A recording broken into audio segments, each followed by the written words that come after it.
So, welcome back to LeadFoot TV. So, today we're going to be fixing a misfire on my Citroen C1. So, it is a 1 litre 3-cylinder engine. So, I've got 3 spark plugs. Yeah, basically I drove through flood water yesterday and it was fine for like a couple of hours, but then it started misfiring. So, I think water's got down one of the plug holes and I think it might have knackered one of the coil packs as well. So, I've got 1 coil pack and 3 plugs.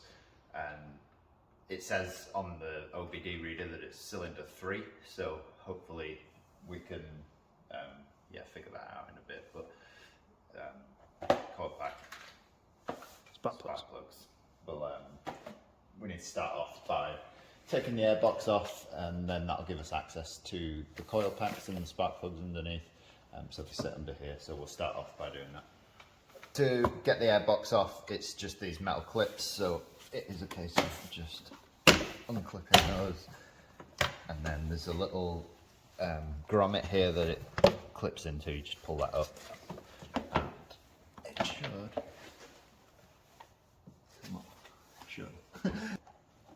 there you go. There's a clip there that I didn't see. But basically, to get that off, you just clip that together and it'll lift off. There's also a clip for the breather hose there too that you need to clip, but I didn't see it, so better late than never. Yeah. So today we're going to be changing cylinder 3 ignition coil, because we've plugged the machine in. It's told us that we've got a misfire on number 3. I think it's the coil. It's still on the original coil packs by the looks of it. And how do we know which one's number 3? So number 3, unless it's a Renault, it'll always be like the third one away from the timing chain. So the timing chain's on this side on this car. Sometimes if you're on a Honda or something, the timing belt or chain will be on this side. But yeah, it'll be number 3 from the side of the belt. On Renaults, they do it the opposite way around because they're French. So although we're on a C1, this is actually a Toyota engine. So we know that this will be number 3.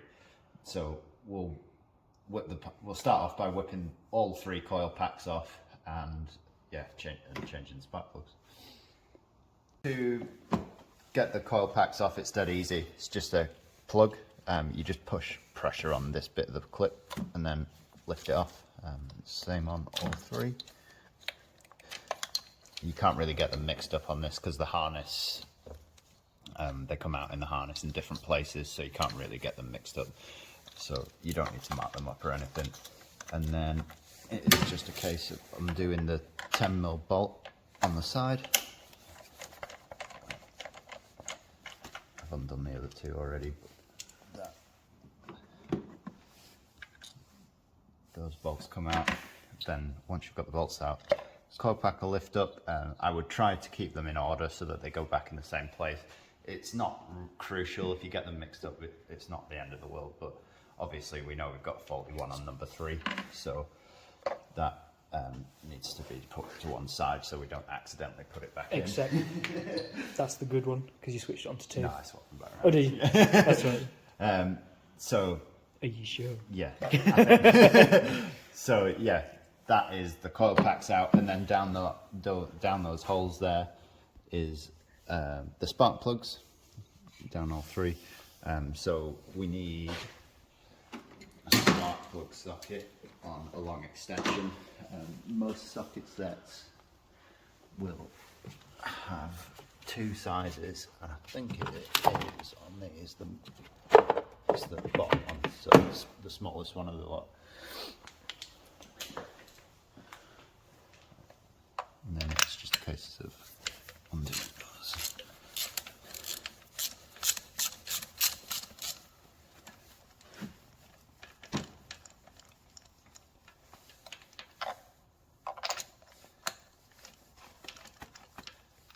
And then most spark plug sockets have like a rubber insert so that it grabs the plug and you can pull it out. If it doesn't have that, you might have to get some pliers, but that is what the spark plug looks like. It's still extremely hot. So what are common signs for a spark plug being knackered then? So I'll get the rest out and I'll show you, because I think number 3 will look pretty shabby because that's the one that's not been firing for a while. So it should be quite black and have a load of like petrol on it and stuff. Crud. Yeah.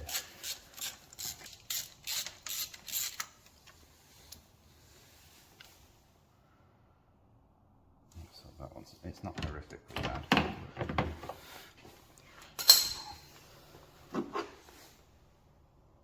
You can see, you can kind of tell that that one's not been firing because it's, this one is all nice and dry. It's black, but it's dry, whereas this one looks slightly damp around the sides. Focus. Get him up. There we go.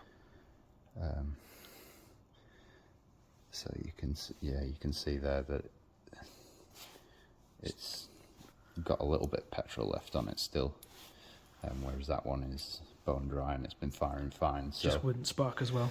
yeah, the other thing is if you watch out for the electrodes completely falling off.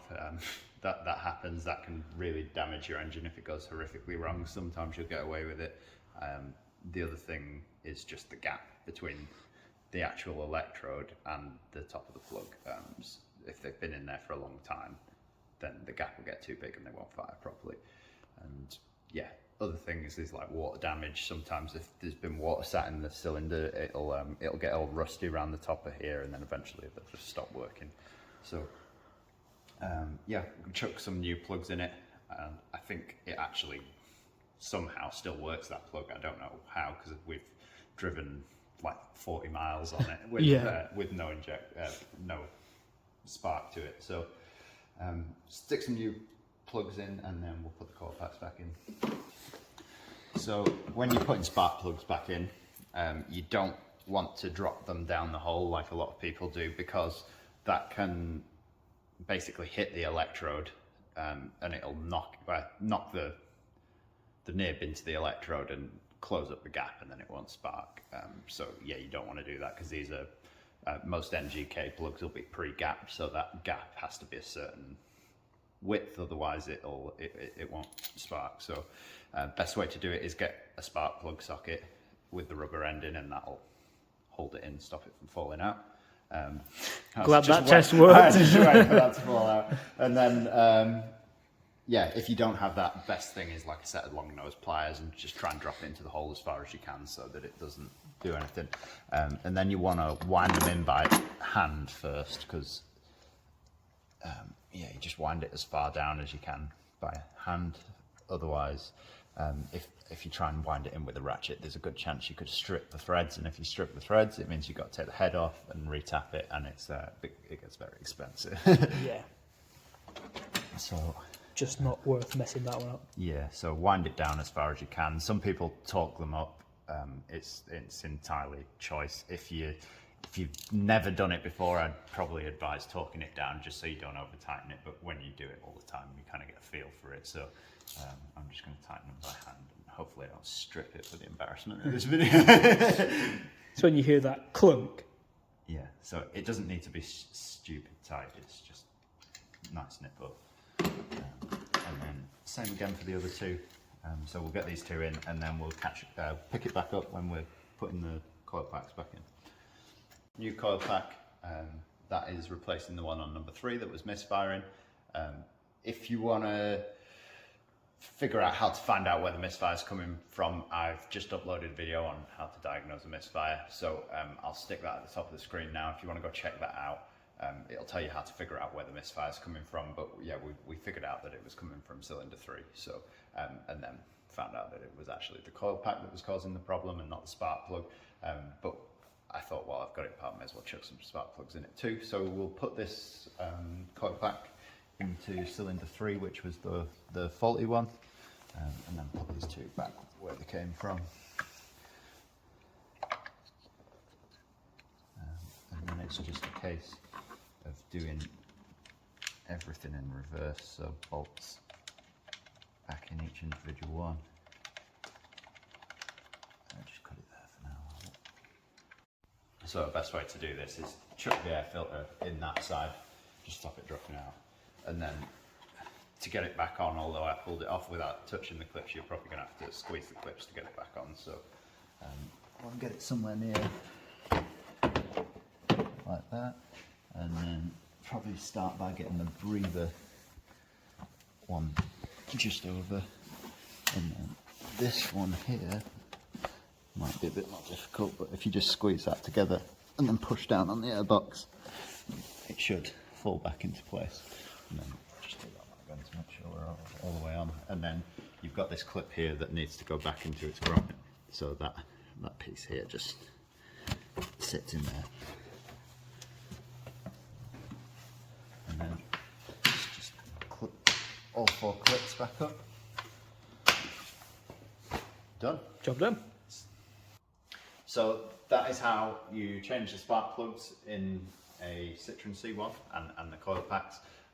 If you found the video helpful, make sure you leave a like. We'll be doing some more how-to videos on the Citroen C1, and also we have a how-to playlist of all the stuff that we fixed. If you want to check that out, just check it out here on the end screen, and we'll catch you in the next one. Peace out.